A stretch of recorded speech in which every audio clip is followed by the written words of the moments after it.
Okay, time to take a look at the WORKPRO 3-to-1 ratio heat shrink tubing roll.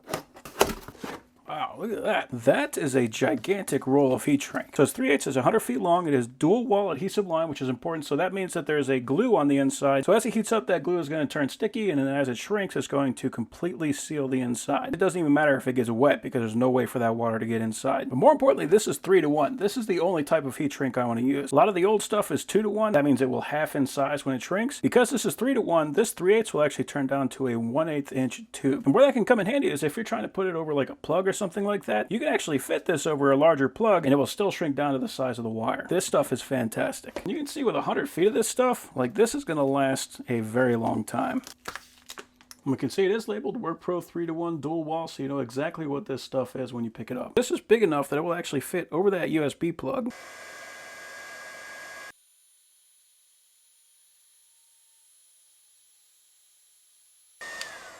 So if you got a cable and it has a damaged end, you can actually repair that with this. And you can see right on the tip, that glue seeping out. You can kind of see in there, there's the glue there. So this is completely sealed. So yeah, overall, that is some awesome heat shrink.